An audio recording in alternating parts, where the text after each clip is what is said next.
Dia adalah tangan terkuat untuk membunuh yang pernah saya lihat. Dia bisa makan telur dengan satu gigitan. Menghadapi kekuatan pria ini, gadis itu meneteskan air mata. 10 tahun sebelumnya, sebuah organisasi misterius mengubah gen pada manusia. Anak-anak ini memiliki kekuatan super. Mereka memiliki IQ di atas Einstein. Gadis ini merupakan hasil pekerjaan mereka yang paling sukses. Dia bisa mengendalikan objek dengan kekuatan pikirannya. Dia juga memiliki kekuatan yang paling kuat di organisasi ini. Organisasi ini bermaksud untuk membunuh mereka. Gadis itu dengan putus asa melarikan diri ke dalam hutan. Sekelompok orang dengan anjingnya mengejar gadis itu. Gadis ini berlari sepanjang malam. Akhirnya jatuh juga, diselamatkan oleh sepasang petani keesokan harinya. Pasangan yang baik ini mengadopsinya. Dia menamainya Jayun. 10 tahun sudah berlalu. Jayun menjadi petani. Meskipun ibunya sakit parah, tidak dapat mengingat banyak hal. Tapi dia selalu ingat tentang Jayun. Jayun tampaknya sudah lupa dengan apa yang dialaminya dulu. Hanya saja kadang-kadang dia mengalami sakit kepala yang parah. Sahabat Jayun memberitahunya hari ini. Baru-baru ini ada program untuk suara-suara yang bagus. Hadiah juaranya 500 juta yuan.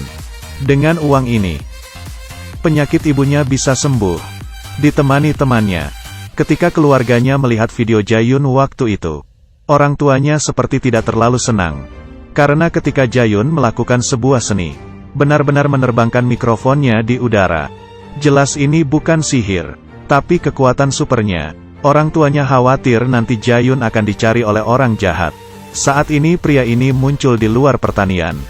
Jayun dan temannya berada di kereta ke Seoul. Bertemu dengan cowok ganteng. Begitu dia muncul, dia memanggil Jayun sebagai penyihir. Jayun sangat bingung. Temannya benar-benar mengira itu adalah cinta. Tapi mereka tidak tahu rambut keriting yang tampan ini. Si keriting berbicara tentang bahu. Jayun berkata bahwa dia menyilangkan sikunya. Keduanya sama sekali tidak nyambung. Wajah si keriting itu menjadi jahat dalam sekejap. Dia dengan cepat menamparkan wajah Jayun. Jayun tiba-tiba menangis. Saat ini, si keriting itu menyadari.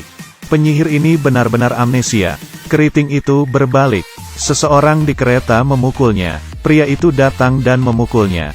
Dengan pukulan supernya, dia membawa mayat pria itu dengan satu tangan dan melemparkan keluar kereta. Jayun yang baru selesai syuting dihentikan oleh sekelompok orang berjas. Saat mereka ingin melakukannya, sekelompok orang keluar dari belakangnya. Jayun mengambil kesempatan itu untuk kabur bersama temannya. Semuanya belum berakhir. Malam hari, mereka datang ke dalam rumah Jayun. Temannya juga disandera. Pria dengan bekas luka itu pun muncul. Dia ingin Jayun mengingat identitasnya sebagai penyihir. Tapi penyihir macam apa Jayun yang sekarang? Dia terus memohon belas kasihan. Berharap untuk membiarkan mereka pergi. Pria itu menaruh pisau di leher teman Jayun. Dibunuh dalam sekejap. Saat ini, pandangan Jayun langsung berubah. Dia meraih pistol dalam sekejap. Kemudian menembak 3 tembakan. Matanya tidak berkedip saat membunuh 5 orang. Saat ini si keriting itu muncul. Demi keamanan ayah dan ibunya, Jayun kembali lagi ke laboratorium 10 tahun yang lalu bersama mereka. Dia diikat di atas kursi. Dan Dr. Baik muncul di balik layar. Dr. Baik sangat gembira. Dia bisa melihat mahakaryanya lagi. Tapi Jayun masih tidak teringat apapun. Dr. Baik memperhatikannya. Dengan cara berikutnya, Jayun langsung ingat semuanya. Mengapa organisasi itu tidak melanjutkan pengejarannya malam itu? Karena modifikasi genetik ini. Begitu mereka tidak mengkonsumsi obat mereka akan meledakkan diri mereka sendiri. Mereka yakin bahwa Jayun akan mati. Yang mereka tidak pernah duga adalah, Jayun merupakan sebuah pengecualian. Dia benar-benar bisa bertahan selama 10 tahun. Sebenarnya Jayun sudah tahu dari dokter sebelumnya. Nyawanya tidak lama lagi. Dia harus mendapatkan transplant tulang sumsum. Tapi sekarang Dokter Baik tidak akan membiarkannya pergi. Dia ingin membawa organisasi, mengontrolnya untuk bekerja untuknya. Lalu Dokter Baik memberikan Jayun kesempatan kedua. Ini akan menyembuhkan efek sampingnya itu. Dan dia akan dapat menggunakan kekuatannya sepenuh hati. Tapi efeknya hanya 1 bulan.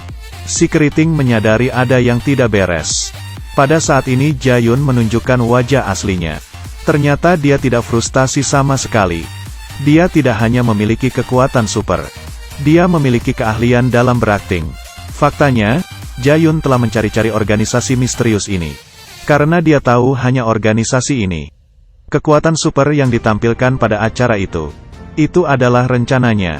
Salah satu kamera di labnya tiba-tiba rusak. Kemudian, Jae-yun sudah menghilang. Dr. Baik tidak bereaksi. Jae-yun telah ada di belakangnya. Dia tersenyum dan memberitahu Dr. Baik. Aktingnya bahkan lebih hebat daripada seorang aktris. Pada saat ini Dr. Baik sadar betapa menyeramkannya Jae-yun. Jae-yun menembak kakinya, dan menanyakan padanya di mana sisa obat itu. Orang-orang yang ada di sini. Misi mereka adalah membunuh semua orang yang memiliki kekuatan super. Termasuk Dr. Baik. Jae-yun menyeret Dr. Baik untuk mendapatkan obat-obatannya. Tiba-tiba terkena pukulan. Keriting ini berkata, "Aku bukanlah orang yang sama." Jae-yun berkata, "Langit itu luas. Untuk menjadi yang terkuat." Dia berkedip, memukul si keriting di dinding. Lalu menjatuhkannya ke tanah. Selanjutnya, tim berkekuatan super akan melakukan debutnya.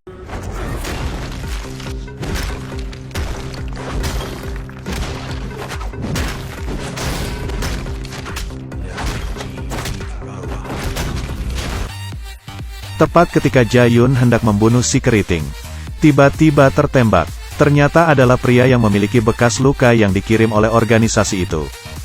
Dia memecahkan giliran Dr. Baik terlebih dahulu. Ternyata Jae-yun menghilang. Saat ini, Jae-yun muncul di belakangnya. Dia dengan mudah mematahkan leher pria itu. Kemudian membunuh si keriting dengan satu tembakan. Dia menemukan 6 obat yang masih tersisa. Menyerahkan satu kepada ibunya yang sakit. Pergi dari situ. 3 bulan kemudian, Jae-yun menemui adik perempuan Dr. Baik. Di sini dia menemukan lebih banyak lagi obat itu. Jae-yun menunjukkan senyum anehnya.